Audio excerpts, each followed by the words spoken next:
Hey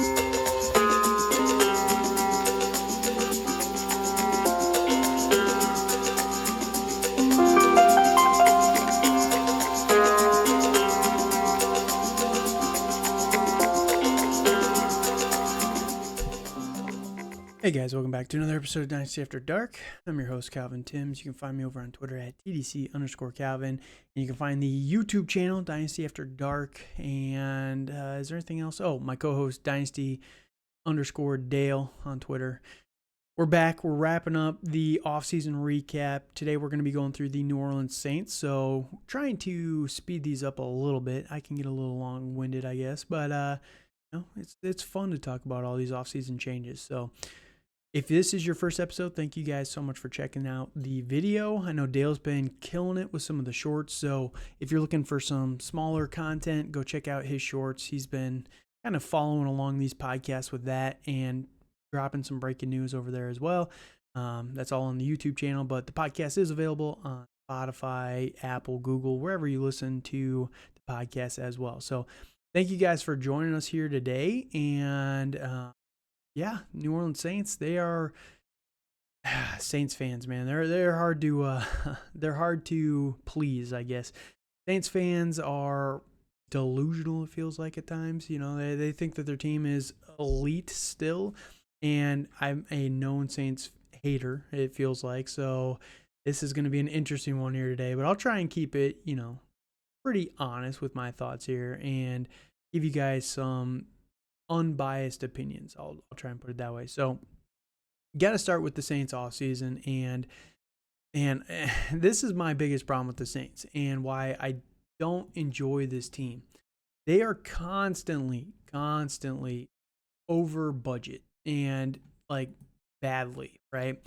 They have to barely make cap every single year. Now, right now they have $13 million in cap, which is awesome. I'm shocked by that. But if you look at next year in the multi-year summary, next year they are already at $323 million cap allocated for 58 players. So, you have no cap space. You're going to have to re-sign these players again, restructure them, and just kick this can down the road. In 2025, they have $270 million allocated to 48 players. In 2026, 4 years from now, they have $180 million already allocated for players on this team. Now, it's not all guaranteed. I get that. They can kind of manipulate it, but it's just bad. You guys need to just take a year and be bad and just accept that you're going to be bad and reset your salary cap. And then you'll have so much money that you can do anything with it. Like, this is what's always so funny and frustrating. It's like, yes, the salary cap isn't real. You have ways to manipulate it, but what do you get by manipulating it this way? Your record the last few seasons has just gone down and down and down. So, that's the frustrating thing for me is, are you getting what you pay for here? And I don't think you really are, to be honest with you. Even going back. So last year they finished at 7-10. The year before that, 9-8. That's great. The year before that, 12-4. But it's just a constant downgrade. The year before that, 13-3. So, every year for the last 4 years, you've gotten worse and worse and worse. And I don't think you're going to be that good this year either. So, this might be around 7, 8 wins again. But again, what are you getting for all that money that you're constantly spending? So that's my only rant about the Saints. I do like a lot of the players here, but it's just, I wish that they would just get the salary cap under control one offseason, and then everything would be so much better. But that's about all it is. So, all right, going into the offseason, this is the number one thing that I thought they did. They signed Derek Carr, and, they needed a quarterback. I thought Jameis would get the option, but for whatever reason, they don't really seem to like Jameis. But again, you didn't have to do this. You could have rolled with Jameis and just been bad this year, right? And accepted that you were going to be bad this year. But instead, you go and spend 4-year, $150 million contract on Derek Carr with $100 million guaranteed. $100 million. So, that's going to be a lot of money that you're going to be allocating for Derek Carr. Now, he pushed a lot of it into future years, right? Which is smart by him because you're going to have to restructure him and you are not getting rid of him. His cap hit this year is $7 million. Next year jumps to 35 and then 46. And then in 2026, $56 million. So he's already got a void year on this thing. It's, again, you didn't have to do this. That's the only thing that kind of frustrates me a little bit. It's like, if you guys had any control whatsoever over your own budget, you wouldn't be doing this. Like, just stop for one season. But Saints fans want to continue to try and compete, and they think that the AFC or the NFC South is wide open for the taking. So I can understand it. They still have good players, especially on the defensive side, but I do think that it's getting worse, I will say, because their offensive line is getting older. All these players are just getting older and older and older. And I do think that eventually it's going to hit the fan of you're not going to be able to continue this any further. But, some of the other guys that they did bring in, Jamaal Williams, Foster Moreau, trying to keep some of these offensive players healthy or, the deep. They've been pretty thin on the offensive side of the ball lately. They brought in Jesse James, the blocking tight end, as well. Now, we'll talk about these players a little bit more in depth in just a few minutes. They brought in Lonnie Johnson, cornerback. That's a decent addition there. Max Garcia, a guard. They brought in guard Billy Price as well, trying to get some depth there on the offensive line. Now, a lot of these are one-year deals for almost vet minimum for some of these guys. Brian Edwards, they brought in him as well. Storm Norton, right tackle from the Chargers. He's someone that is decent but not great. Like he's not bad, but he's not great, if that kind of makes sense.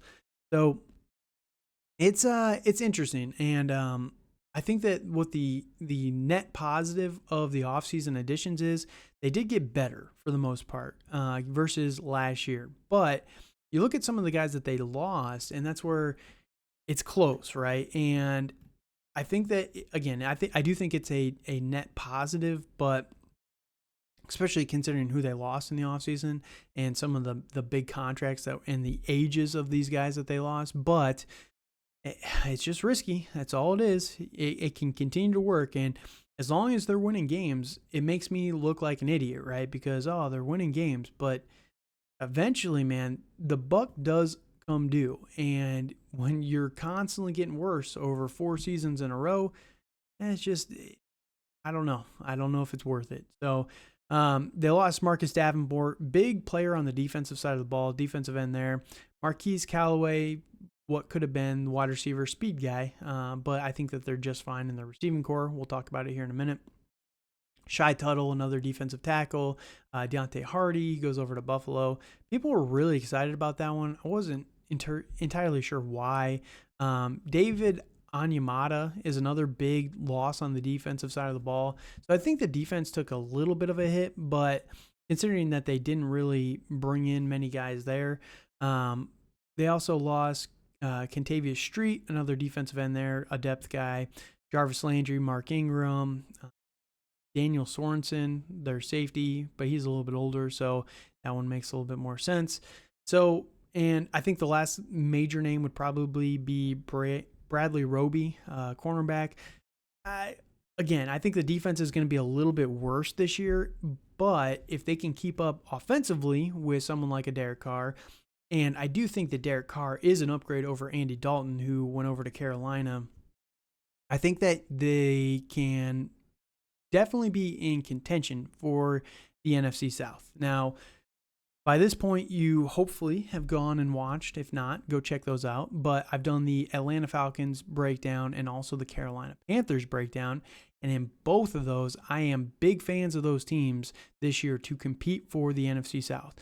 I don't believe that the New Orleans Saints have a great chance. If I'm putting odds on it, I'd say Atlanta is probably like 40%. I'd say Carolina's around 40%. Saints are around 15%, and then the Bucks are around like 5%, maybe even 1%. Maybe I can bump up the others a couple percent, but like I just think that they have a very small chance, but it's still a chance, right? They do have a lot of talent on this roster, and anybody can get hot at any time. So they've got some good players still, and I don't want to sound like a hater again. I know I think it's just the salary cap side of it that frustrates me so much, and it kind of bleeds into the team as a whole. But they have really talented guys. I mean, we'll talk on the skill players here in just a bit, but the defense is going to be a little bit worse, but they should still be fine. The offensive line should be okay. Again, they're getting a little bit older, and when that offensive line gets banged up, this team kind of falls apart. So if they can maintain the health on the offensive line, which they've done for the most part over the last couple of years, I think that they can be just fine. So flipping over to the actual draft, and I do think that they had a pretty good draft, in my opinion. They go and get Brian Brees, defensive tackle out of Clemson. They go and get Isaiah Foskey, and they had that pick from the Sean Payton trade. So, they it was a good trade. I do think that Sean Payton was never going to come back and coach for this team. So being able to get a first-round pick for Sean Payton was huge. And I get it. It's a 29 overall. Some people thought that this was a massive steal by the Saints and blah, blah, blah. I can't believe the Broncos gave up a first. But, for a Hall of Fame coach, I think it's worth it completely. So Brian Brees, defensive tackle from Clemson in round 1. In round 2, Isaiah Foskey, defensive end out of Notre Dame. Round 3, big addition in my opinion, Kendre Miller. I actually dropped a video earlier this offseason talking about Kendre versus Alvin Kamara versus Jamaal Williams and my thoughts in year 1 and, kind of the future of these three guys. Kendre Miller, running back out of TCU. I love this player, especially with this landing spot. I think this is one of the best matchings, pairings in the entire draft. In round 4, offensive tackle Nick Saldiveri out of Old Dominion. Jake Haener, quarterback from Fresno State. I think this was a little high, to be honest. 4th round pick on Jake Haener was a little egregious in my opinion, but they have other needs that they could have filled with that pick. Jordan Howden, safety out of Minnesota in round 5. And then A.T. Perry, a low-key kind of sleeper here, wide receiver out of Wake Forest in round 6. And yeah, I do think that they had a very good draft here. I liked it a lot. They didn't do the Saints thing that they always seem to do, which is just trade up and try and, send those future picks to go and get more elite players at the top. So that was very disciplined by them this time, and I like that a lot. I think that if they want to fix their cap, they just need to invest more in rookies and young players, and that's one way to kind of do that. And then you're not having to pay so many elite guys, but yeah, and when you're sending all your future picks to go and upgrade your first round pick, there are good players down in around the 30s, right? You don't always have to trade up, and I'm glad that they were able to stay there at 29 this time and get a very good player that some people had talked about as a top 10 potential player. So definitely an amazing value there. Kendre Miller in the 3rd was amazing as well. So yeah, I like it. I like the draft. I think the draft was the best part of their offseason by far. But the rest of the draft, or the rest of the offseason, it's just always the salary cap circus that they have to go through, right? Where they got to cut it all by the certain date, get it all, everybody under, restructure everybody, and it's just kicking that can down the road. But okay, I won't rail on them anymore. But I think that this offensive line should again be just fine as long as they can stay healthy. They have elite talent there at the top. And all they need is just the health. They lose someone like a Ryan Ramczyk, and it just falls apart pretty quickly. But I think that they'll be just fine. Quarterbacks, Derek Carr. I think he's an upgrade over Andy Dalton. And I think Derek Carr has a chance to be a mid QB2. I don't think he's going to be an elite guy. There's people that are out there thinking that Derek Carr is going to be, top 5 or something. And I at this point in Derek Carr's career, he's had one finish back in 2016 as a top 12 quarterback. He had another finish at 13, a couple at 14, 17, 19, 20. He has literally always been a quarterback two his entire career, except for that one season in 2016. So I think that's where he's going to finish. I do like his opportunity this year, especially with the weapons around him. But I do think there are some people out there that are that are being a little crazy on his evaluations. But you know, quarterback number 26, and this is where I think he's a little bit of a value though in dynasty rankings. So I think that there can potentially be some plus value if you were to go and trade for him this offseason. Behind him is Jameis Winston. This is why I think that the Jay Kendre pick was a little silly. I think Jameis, as long as he's healthy, I know he had the really bad back injury last year, but he came out, looked decent in the first game, and then I think he basically broke his back. But as long as he's healthy, I think he's a solid backup behind Derek Carr. He's never going to be someone who you want to rely on as a starter. We want to rely on him for fantasy football because he's fun. But as a real NFL team, you kind of want him to be your backup, which I think is just fine. I think if you're rolling with him and Jameis and Derek Carr, I don't see any potential for Jay Kendre, but maybe they're banking on a Jameis injury there. Those are the only three guys on the roster. So there is some potential, I guess, for Jay Kendre in year one.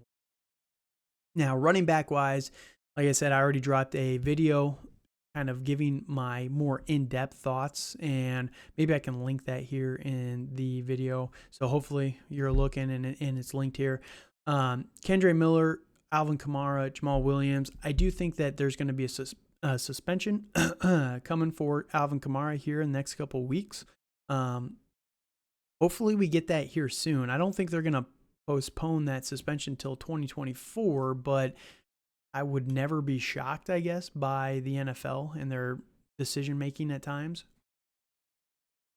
But I do think that as long as he is on the field, he's going to be the number one for this team that you want to roster in 2023. I do think that Alvin Kamara, if you look at what his contract is, next year, pull it up, they can get out from him. He's a $18 million cap hit, but he's only 16 dead. So they actually save $2 million. I don't know if that's enough savings at that time to go and cut someone like a Alvin Kamara. I think that he might still have value. So all of a sudden you're talking about Alvin Kamara. I get it. He's older. You know, he's 28 years old. He's not been what he once was for fantasy football. And I don't think he's going to be a top 12 running back in Dynasty. But I think he's going to be good. And I think he's going to be fringe top 12 while he's healthy. And he has the potential next year to be a RB2 for fantasy football. And I think that's where the potential value lies in someone like an Alvin Kamara.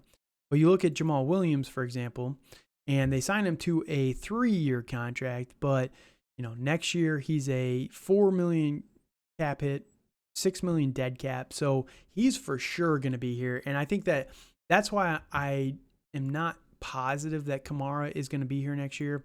They could cut him and then just run with Jamaal Williams and Kendre Miller, who is the third guy in this rotation. And I would not be shocked, right? Running with Kendre Miller and Jamaal Williams in 2024 seems like it could be a very viable and possible option. And it makes a lot of sense given Kendre Miller's skill set. He's a very good pass catching guy, but he's very explosive on the ground as well. And if you're moving on from Kamara next year, especially if there's going to be a suspension or anything like that, they'll for sure cut him next year. But I think that the writing is on the wall for Alvin Kamara. He's going to be good this year. Next year is a question mark. He might even retire. Who knows? But I think that Kendre Miller is the one that I want for this team long term. And I do believe in the skill set of Kendre Miller. People always talk about how draft capital matters so much for these running backs. And I believe Kendre Miller was the 3rd running back taken in the draft, if I remember correctly. And I'll pull that up here while I'm talking. But I think that look here.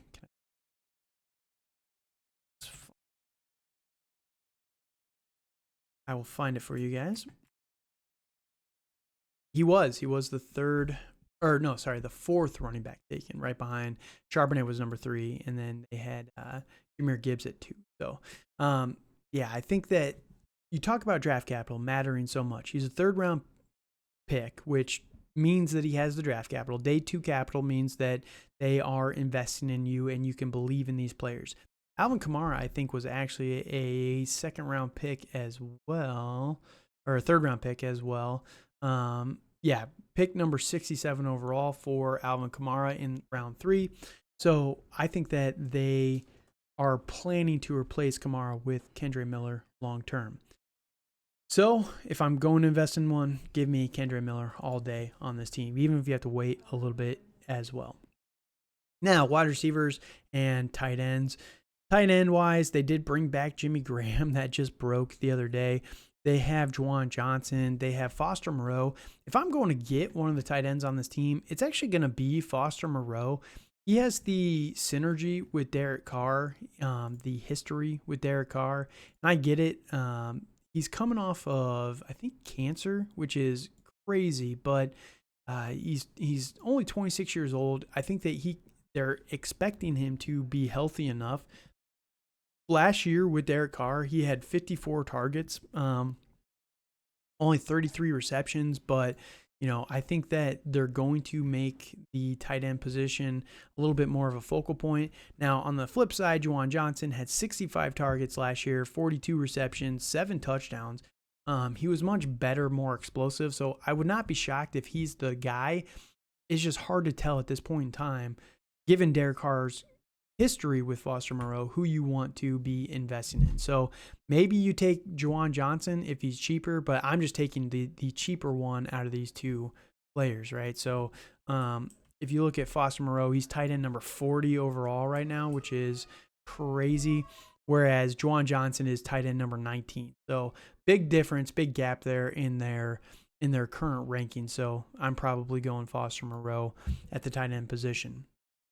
Wide receiver wise, they've got Lynn Bowden, Kiki QT, Brian Edwards. They've got Chris Olave, A.T. Perry, Michael Thomas, James Washington. They have a lot of receivers. They're really trying to revamp their receiving room, which is definitely needed because it's been terrible the last couple seasons without Michael Thomas. Now, if Michael Thomas can be healthy, and there's a lot of people and a lot of conversations right now about Michael Thomas, can he get back to his old form? It's been, I think, almost, what has it been? He has not been good in 3 seasons. So 4 seasons ago, wide receiver number 1 overall. He can definitely get back to that talent, but a lot of people are high on Chris Olave. A.T. Perry's another name that I kind of like out there, but Michael Thomas is currently the wide receiver 48 overall. He's kind of rising the last couple of weeks. So, I think he's going to top out around 24 to 30 if I had to guess. You can probably still get him a little bit cheaper in some of your leagues. I think that he has potential to be good with Derek Carr. If you look at what Michael Thomas was able to do last year, he played 3 games, really, where he actually had any snaps, right?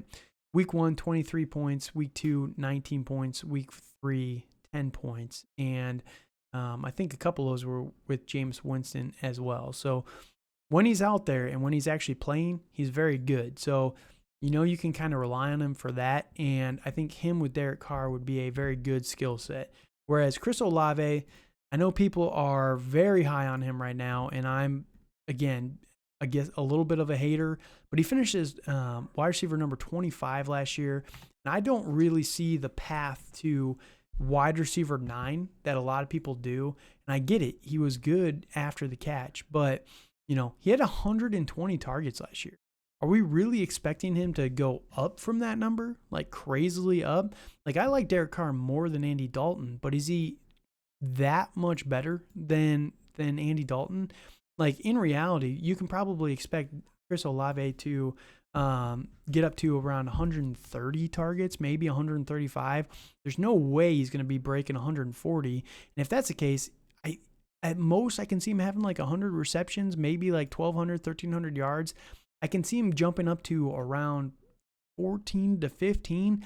But there's people that have him as a potential number 1 overall wide receiver, which I think is nuts, man. That is absolutely crazy in my book. I like Olave, but we need to be realistic with it. People are all saying, well, look at last year, Davante Adams had 180 targets. Well, yeah, he was the only option, and Josh McDaniels literally only schemed Davante Adams. New Orleans does have other guys, and I think that they have a lot of potential weapons to throw the ball to. So that's just my thoughts here on the receivers and the New Orleans Saints. Like I said, I'm trying to keep these a little bit shorter, so I'm going to wrap it up here. Let me know your thoughts down below if you can, whether you agree with me, whether I'm being too much of a Saints hater. Again, I'm trying not to be negative about the team. I just don't like some of the decisions that they make, I guess. And maybe that doesn't come across the same way as it does in my head. But yeah, I'm not trying to be negative about them. I'm just trying to be disapproving of their decisions, I guess. So let me know if I'm being too much of a hater down below, I guess. Hit me up on Twitter, again, at TDC_Calvin. If you can, just leave a like and a subscription comment down below. Just helps us with the algorithm, trying to get the podcast out there to more people. But until next time, thank you guys so much for listening, and have a good night.